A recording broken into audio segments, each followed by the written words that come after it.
बीते कल भोपाल में 4 व्यक्तियों ने आत्महत्या कर ली।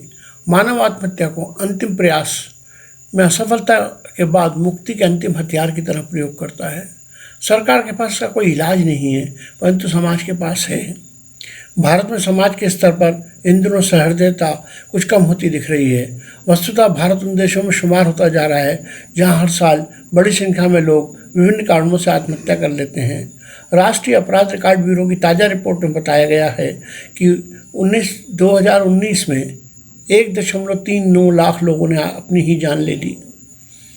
इस बेहद चिंताजनक आंकड़े का एक भयावह पहलू यह है कि इनमें 93,016 मृतकों की आयु 18 से 45 वर्ष के बीच थी।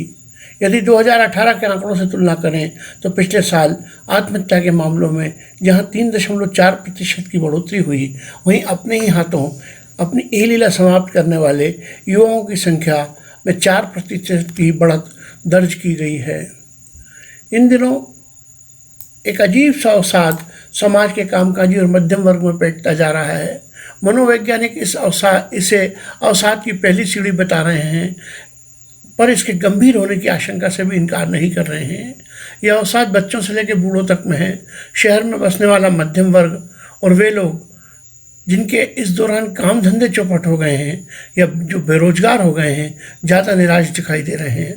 मनोचिकित्सक और मनोवैज्ञानिकों के पास अधिक संख्या में वे रोगी आ रहे हैं जो जीवन से निराश होकर अब जीवन के अंत की बात करने लगते हैं। जीवन का प्रकृति द्वारा अंत या निराश के कारण आत्महत्या जैसी बात करने वाले लोगों के लिए ही विभिन्न परामर्श और दवा की सलाह देने की जानकारियाँ मिल रही हैं। आत्महत्या का सोच ही उसके क्रियान्वयन की पहली सीढ़ी होता है, जिसके लिए अगर समय पर उचित परामर्श और मार्गदर्शन न मिले तो दुर्घटना से इनकार नहीं किया जा सकता। हमारे देश की आबादी में युवाओं और कामकाजी लोगों की उम्र 15 से 59 साल के बीच में तादाद आश्रितों यानी बच्चों और बुजुर्गों से ज़्यादा है। इस स्थिति को जनसंख्या लाभांश कहते हैं, पर किसी भी देश के विकास के लिए ये एक आदर्श स्थिति होती है।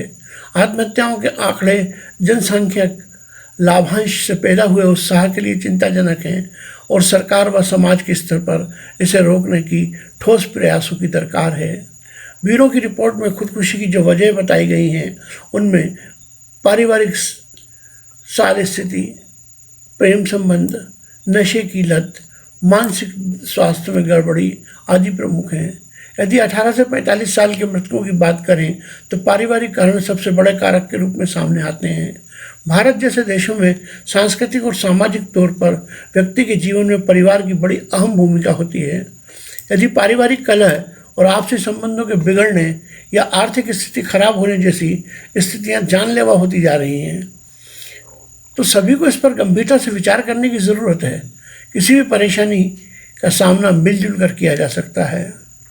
ऐसा करके न केवल जीवन को बचाया जा सकता है, बल्कि इसे संवारा भी जा सकता है। युवा मृतकों में हजारों की संख्या छात्रों की है। वर्ष 2018 में हर रोज 28 छात्रों ने खुदकुशी की थी, जो 10 सालों में सर्वाधिक औसत था। वर्ष 2019 के आंकड़ों में भी सुधार के संकेत नहीं हैं। ऐसे में छात्रों पर पारिवारिक दबाव को कम करना चाहिए तथा शैक्षणिक संस्थाओं को सचेत रहना चाहिए। विश्व स्वास्थ्य संगठन के अनुसार अवसाद दुनिया की सबसे बड़ी बीमारी है।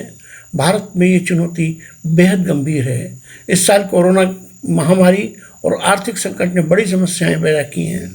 कुछ महीनों में लगातार आत्महत्या की खबरें आ रही हैं। अन्य स्वास्थ्य और चिकित्सा से जुड़ी स्थितियों की तरह हमें मानसिक स्वास्थ्य के महत्व को प्राथमिकता के साथ रेखांकित करना चाहिए। सलाहकारों और चिकित्सकों की उपलब्धता को सुनिश्चित करने पर ध्यान देने की आवश्यकता है, क्योंकि हर आत्महत्या ये सूचित करती है कि ऐसे कई अन्य लोग ठीक वैसी ही मनस्थिति से घिरे हैं और उन्हें बचाया जा सकता है।